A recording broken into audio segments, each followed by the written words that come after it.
Bueno, estamos de regreso en nuestra serie Empoderar en el Evangelio de Marcos.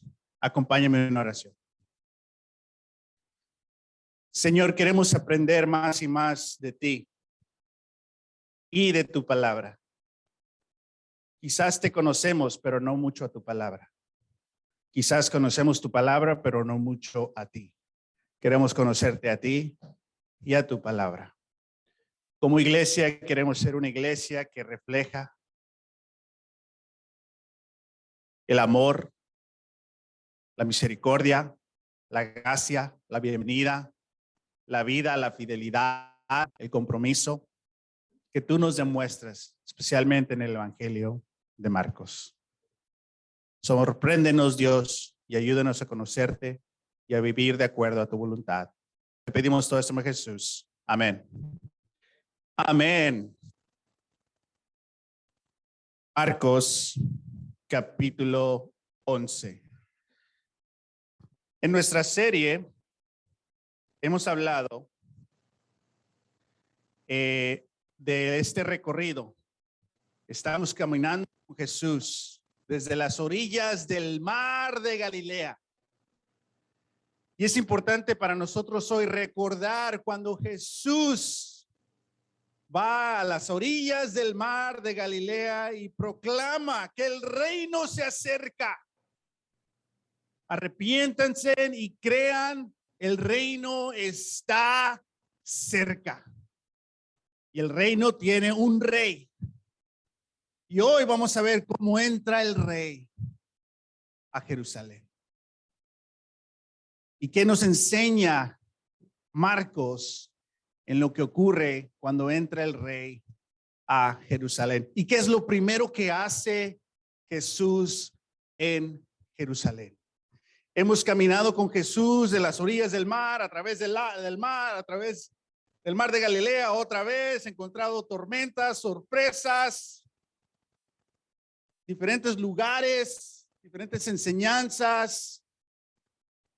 Y Jesús 3 veces, como vimos hace una semana, enseña a sus discípulos que ahora sí van directamente, sin rodeos, a Jerusalén.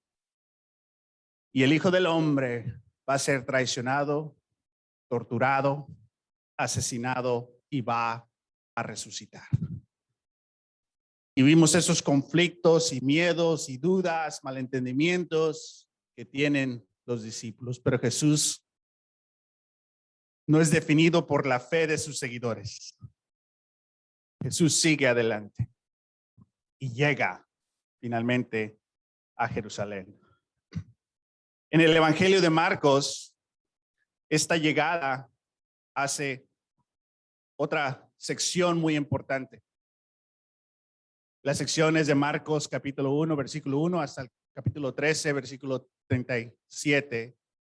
Y después de eso inicia la crucifixión. No vamos a leer toda esta sección, vamos a leer simplemente la introducción a esta sección. Amén. Al final de esta serie, vamos a entender un poquito sobre, en general, Marcos, pero la realidad es que hemos cubrido unos 20% del Evangelio, pero 20% en veces llena. Y con tiempo descubrimos más y más. Amén. Pero bueno, entramos aquí, le voy a dar este título de El Rey y su reinado, recordando que se anunció el reinado en el capítulo 1 y ahora entra el rey a Jerusalén, la capital sagrada, con tanta historia, el centro de la fe del pueblo de Israel. Y Jesús va a entrar a este pueblo que David planeó, que su hijo Salomón construyó, y que después de Salomón, la mayoría de los reyes fueron corruptos, infieles al pueblo de Dios. Y hubo tantos problemas por eso. Y lo que vamos a encontrar hoy, aquí viene el rey a recuperar su trono. Y el misterio, si fueras uno de los seguidores o la audiencia original, es: ¿va a remodelar el templo? ¿Cómo lo va a hacer? ¿Qué va a hacer con el templo físicamente? Y quizás ya sabemos un poco lo que pasa. Completa el templo físicamente y ahora hace su cuerpo el templo, del cual hemos participado en ese templo hace unos minutos, tomando comunión, reflexionando en la muerte y la resurrección. Amén. Vamos a leer. ¿Qué les parece? Versículo 1, capítulo 11. Dice: cuando se acercaban a Jerusalén, iban sus seguidores con ellos, ¿no? ¿Y quién más? Nuestro gran amigo y nuestro gran ejemplo, Bartimeo. ¿Se acuerdan de él? El ciego que siguió el camino, también él va aquí. Y llegaron a Betfage y a Betanía, junto al monte de Olivos, una referencia a Zacarías el profeta. Jesús envió a 2 de sus discípulos con este encargo: vayan a la aldea que tienen enfrente. Tan pronto como entren en ella, encontrarán atado un burrito.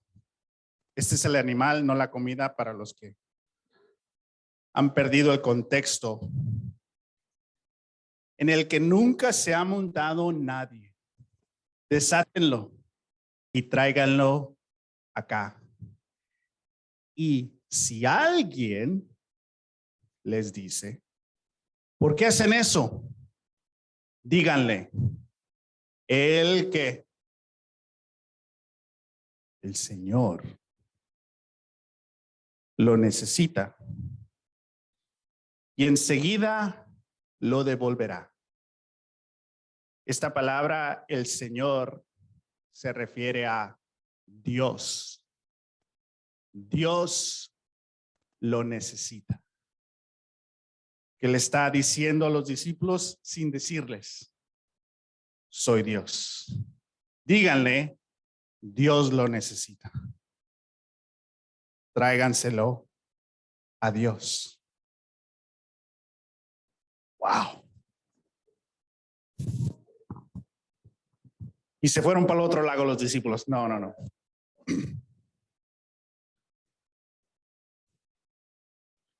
Fueron. Amén. Están creciendo. Encontraron un burrito afuera en la calle, atado en un portón, y lo desataron. Entonces algunos de los que estaban ahí le preguntaron: ¿qué hacen desatando el burrito? Ellos contestaron como Jesús les había dicho y les dejaron desatarlo. Entonces los discípulos dicen: lo necesita. No sabemos si entienden lo que Jesús les dijo, pero dicen, ¿no? Le llevaron pues el burrito a Jesús. Luego pusieron encima sus mantos y él se montó. Muchos tendieron sus mantos sobre el camino. Otros usaron ramas que habían cortado de los campos. Tanto los que iban delante como los que iban detrás gritaban: Hosana, bendito el que viene en el nombre del Señor, bendito el reino venidero de nuestro Padre David. Hosana en las alturas. Jesús entró a Jerusalén y fue al templo. Después de observarlo todo, como ya era tarde, salió a Betanía con los 12.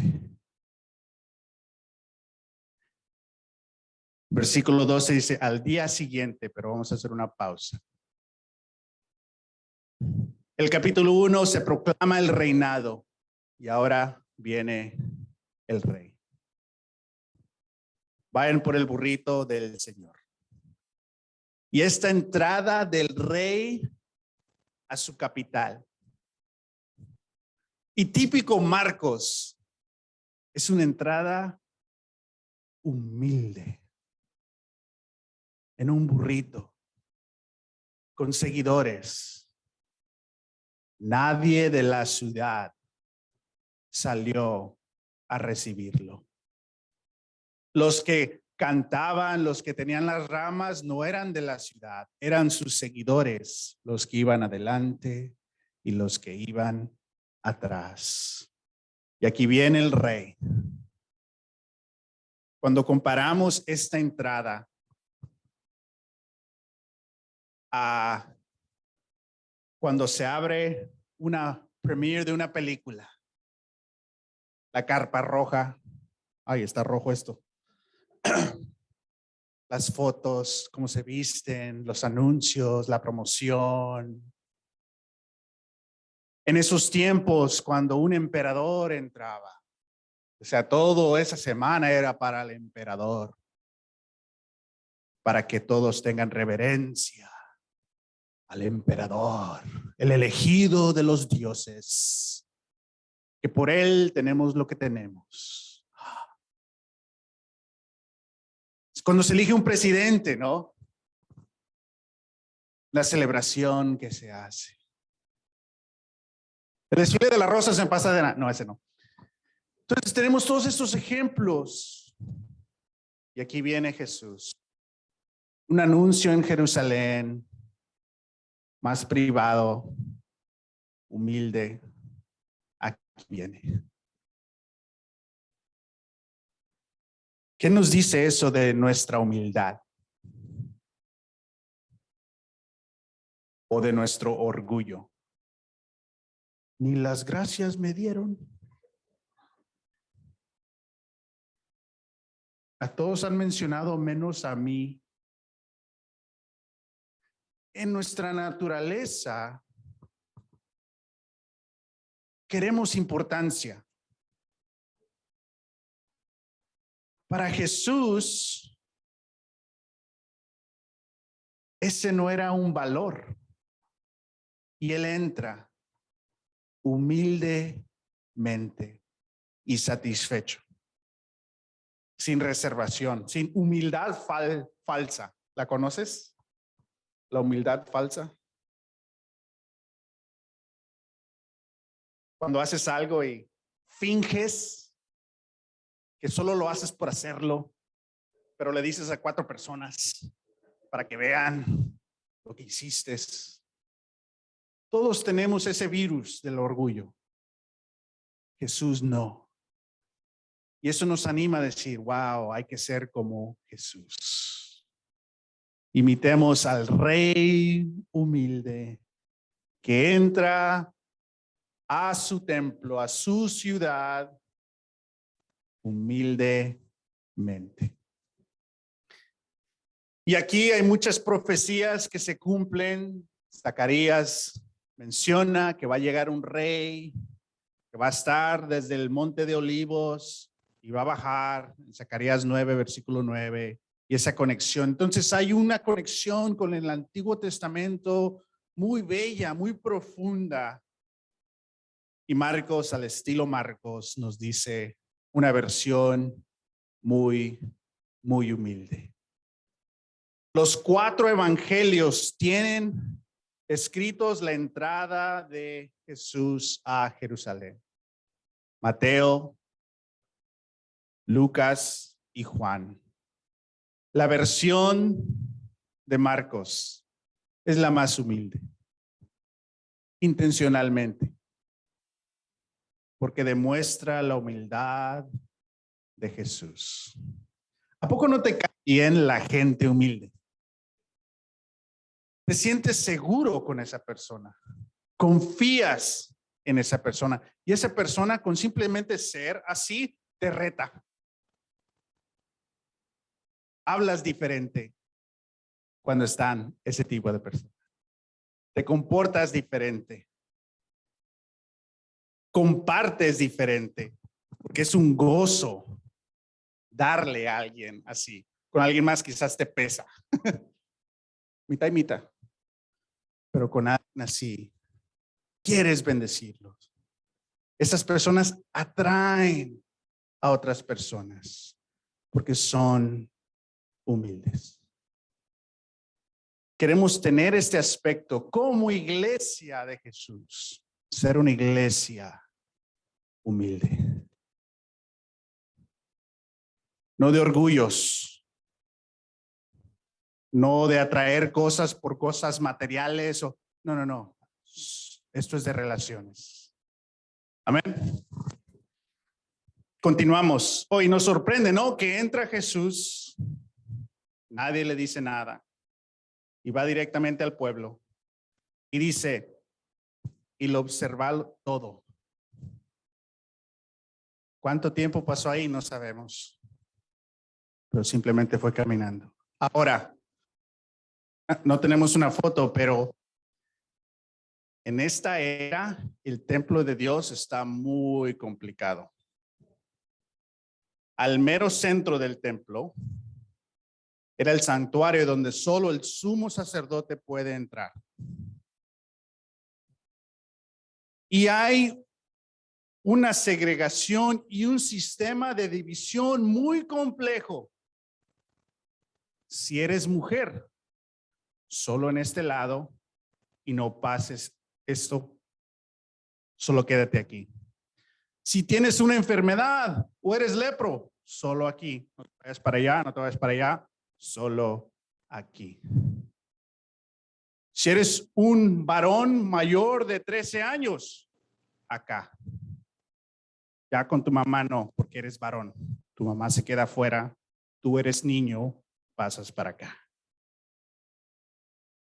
Entonces existe todo este sistema de segregación, de división, que crea una imagen que es difícil llegar a Dios.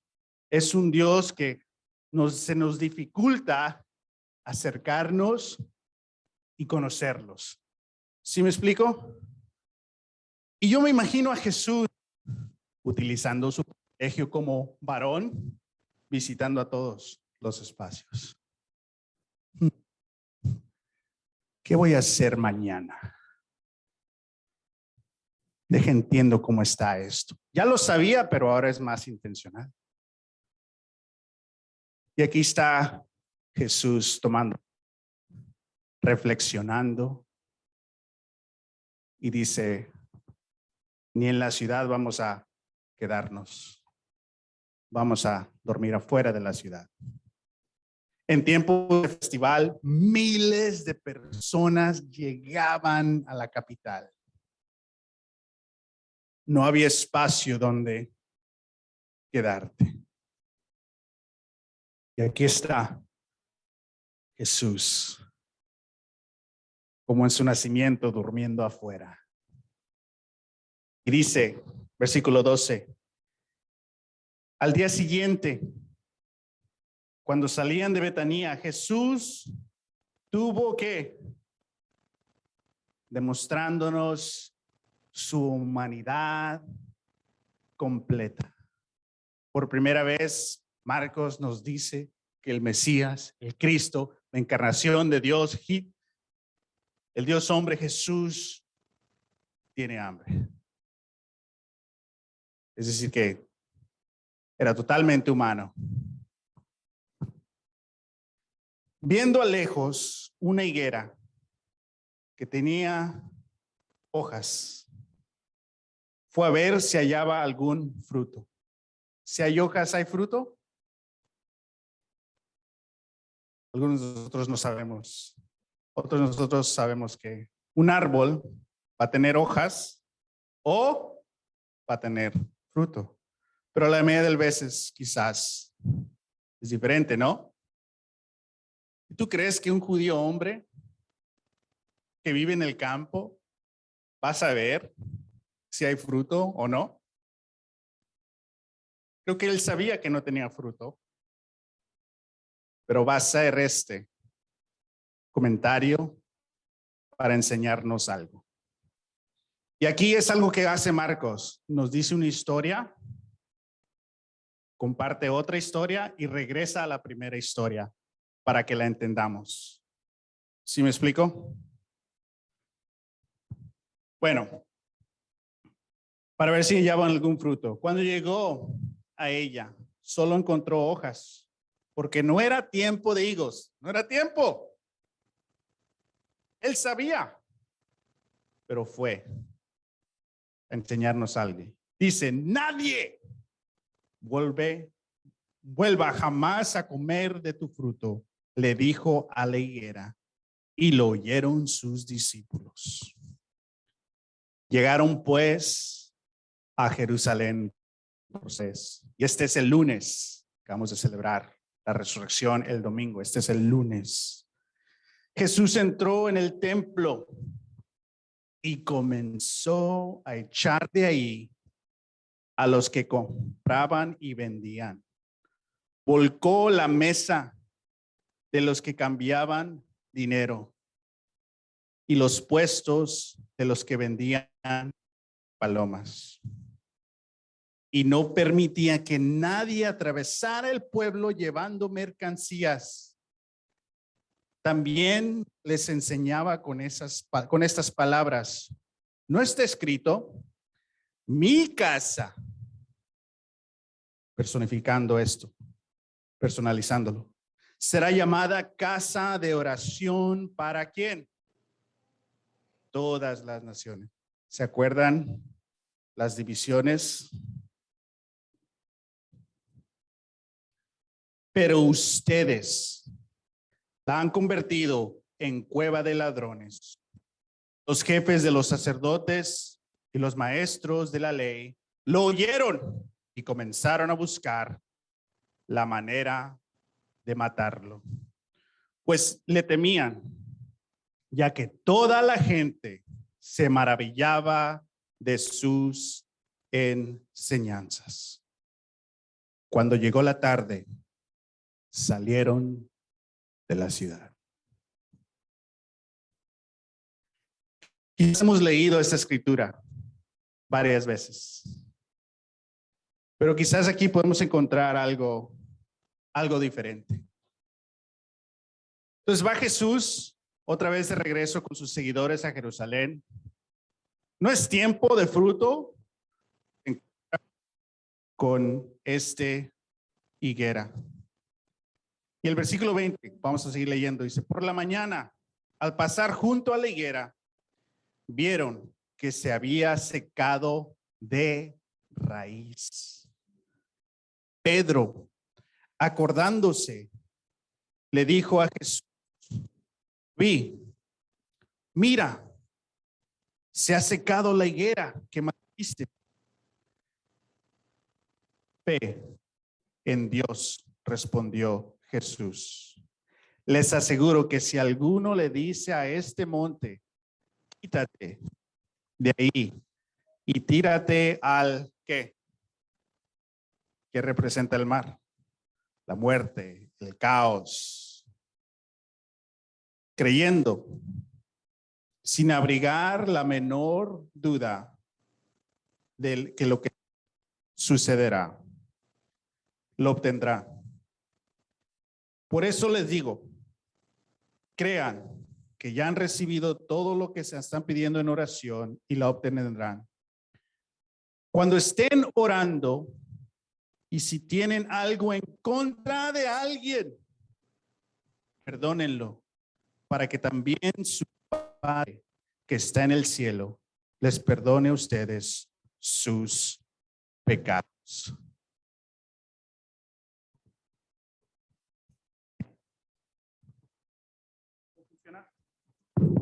Bueno, entonces vemos la higuera. La dice, entra a Jerusalén y voltea las mesas y enseña. Y salen y caminan por el mismo camino a la higuera y ven que la higuera está maldecida desde la raíz, ya no tiene fruto, muerta. Y después Jesús dice una enseñanza sobre la oración y el perdón. ¿Ok? Los puntos principales del templo eran oración y perdón. Jesús básicamente cierra el templo. Ya no funciona porque como la higuera no da fruto. El templo está mal. El sistema está mal. Este templo era para oración y perdón y ya no se está utilizando así. Montaña con San Jerusalén va para el mar. Y ahora pídanle a Dios directamente a través de mí oración y perdón. Físicamente, el sistema corrompido ya no cumple el objetivo de oración y perdón. Ahora podemos ir al templo, a Jesús, para oración y perdón. 35 años después de eso, llega a Roma y destruye a Jerusalén. Y fue un tiempo terrible, porque muchos que estuvieron ahí lucharon en contra de Roma, pero el imperio, cuando te vas a guerra con el imperio gana y se destruye el templo. Tengo que decir que históricamente el cristianismo ha malentendido esto y ha utilizado esta historia, estos pasajes en contra de los judíos. Nada de esto nos debería decir algo negativo en contra de los judíos. Marcos es judío, Jesús es judío, todos los seguidores de Jesús son judíos. No es en contra del judío, es en contra del sistema de corrupción. Y es el mismo sistema que estaba en Egipto. Es el mismo sistema de los reyes después de Salomón. Y puede ser los mismos sistemas en nuestro mundo. Los sistemas que abusan de la gente. Que hay segregaciones, que hay divisiones, que no hay respeto, no hay honor, no hay inclusión.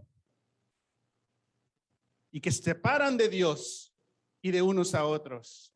Ese es parte del punto, que Jesús está condenando no solamente la corrupción que está ocurriendo en el templo, pero toda corrupción que ha existido antes y después de este tiempo, que abusa en contra de las personas. ¿Y qué hace Jesús? Llega Jesús y dice, esa mesa de corrupción no es la mesa que yo construí. Esta mesa, donde se ha creado en Jerusalén un tipo de banco central, donde llegan las personas pobres, denme un préstamo, me está yendo mal en mi granja, damos un préstamo. Y estos son los impuestos del préstamo. Le va a ir mal. Y ahora pierde su tierra. ¿Y a quién le va la tierra? Al sistema del templo. Donde los más poderosos, los ricos, los poderosos, fariseos, los líderes del templo, se siguen enriqueciendo, abusando de los pobres y de los necesitados, creando un sistema económico de corrupción. El hecho de que hay cambio de fondos no es lo que le sorprende a Jesús. Eso era algo normal. Viene gente de todos los países. Él no está protestando que simplemente están vendiendo palomas. Lo que él está protestando es todo el sistema abusivo. ¿Sí me explico? Y lo que hace Jesús al final, cerrando este templo y poniéndose él como el templo, él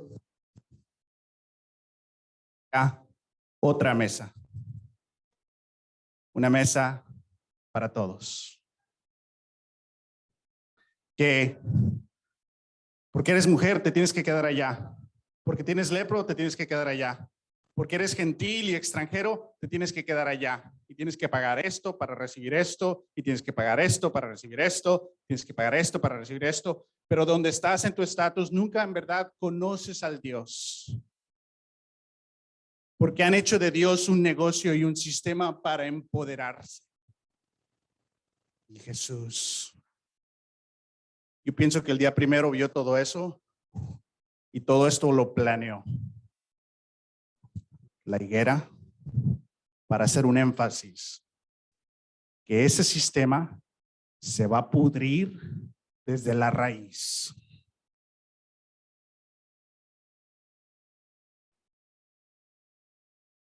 Cómo separan a la gente y hacen ver a un Dios que está lejano, nunca más.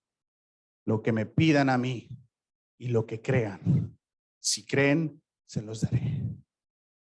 Órenme a mí, dice Jesús. Y en mi nuevo sistema, si tienes algo en contra de alguien, perdona. Vienes a buscar el perdón, pero ¿perdonas tú? En mi mesa, todos nos perdonamos. En mi mesa no hay espacio de amarguras y rencores en contra de otros. Y si las hay, aquí hay sanación. Y no tienes que pagar y sentirte y quedarte, no. Todos son invitados. Y prácticas de hospitalidad donde todos pertenecen. Ayuda a la iglesia a tener una imaginación, no de un sistema elaborado. ¿Quién es y quién no es? Todos son invitados a la mesa, a participar, a tener una relación. Y todos los invitados tienen una responsabilidad en su relación con Dios y en su relación con unos a los otros. Históricamente, igual quizás nosotros, hemos entrado en relación con Dios, pero después creado un sistema. Y eso es lo que Jesús condena. Y dice, no, vénganse. ¿Y por qué una higuera? ¿Por qué no otro tipo de árbol? Bueno, recordemos en Génesis, cuando Adán y Eva toman un fruto prohibido y la raíz de la tentación del fruto era obtener sabiduría, ser como Dios, manipular lo que Dios ha creado para beneficiarte a ti mismo y ya no necesariamente depender de Dios. Y entra el pecado al mundo. Y se ven en su desnudez Adán y Eva y se crean ropa de hojas de higuera.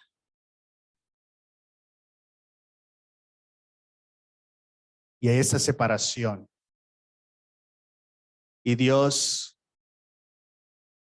habla con ellos y después les da ropa. Pues, ¿qué hizo con esa ropa? ¿De dónde vino? De animales. Sacrificio. Sangre para cubrirlos. Y ahora Marcos nos está recordando a Génesis.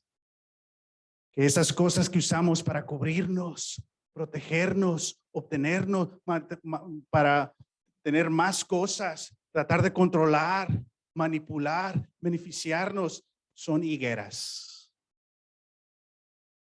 Y esa raíz está condenada ante Dios. Deja que Dios te cubra. Deja que Dios provee. Y provee para otros, así como Dios provee para ti. Creando el reinado de Dios en contraste de el sistema de corrupción. ¡Wow! El rey llega con su reinado, creando un reinado opuesto al sistema. No hay segregación como hay allá. Hay inclusión. El hombre como hombre puede tener relación conmigo. La mujer como mujer puede tener una relación con Dios. Hay esta inclusión, honrando las diferencias entre el hombre y la mujer. Y un nuevo sistema económico. Y una nueva manera de tener relaciones.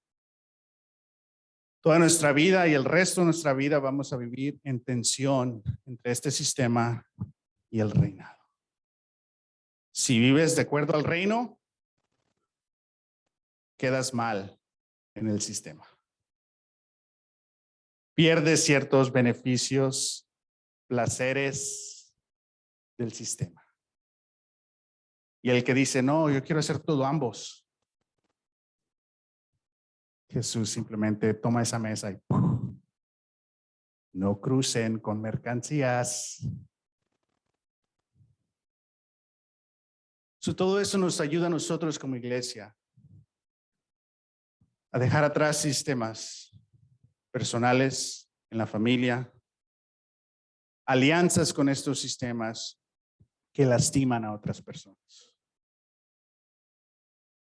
Pero vivir vidas en relación en el reinado de Dios con un rey, donde nosotros ya no podemos ser reyes de nuestra propia vida. El trono es de Dios. Entonces quitamos nuestros mantos, cortamos hojas, pero no la higuera, y alabamos, Hosana, Hosana, llegó el rey. Y ahora podemos orarle a Dios a través del rey. Y él nos dice, perdónense. Ya no hay necesidad del templo. El templo es Jesús. ¿Qué te ha dicho Dios esta mañana? ¿Sobre qué persona Dios quiere que seas? ¿Sobre qué tipo de familia quieres seguir siendo parte? Y cómo podemos seguir buscando maneras de vivir y ser una iglesia basada en la mesa de Jesús. Todos son invitados e incluidos en un sistema de corrupción. ¿Y cómo puedes celebrar en tu relación con Dios esta semana de que ya no necesitas las hojas de la higuera para cubrir tus debilidades y necesidades?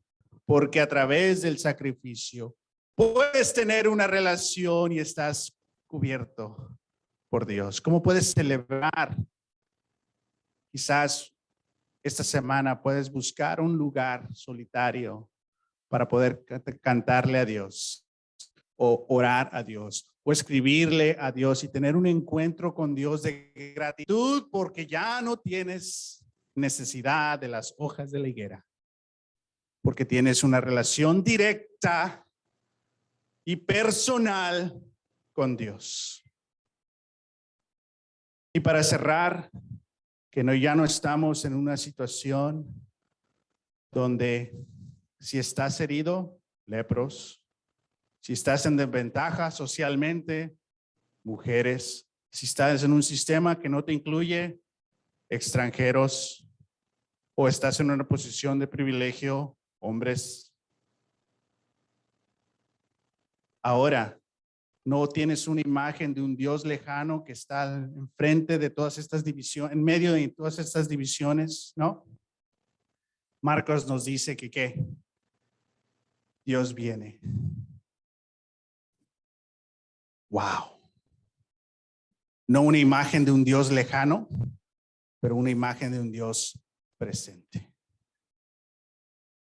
Pero mi dolor, mi desventaja, mis problemas, Jesús dice, empiezo desde afuera como los extranjeros de Galilea, para estar con los extranjeros de Galilea.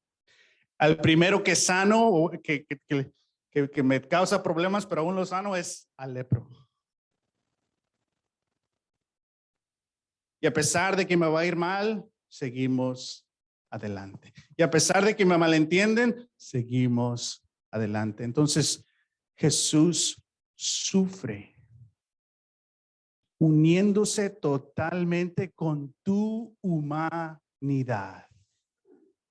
Que en tus sufrimientos tienes un Dios que sufre contigo.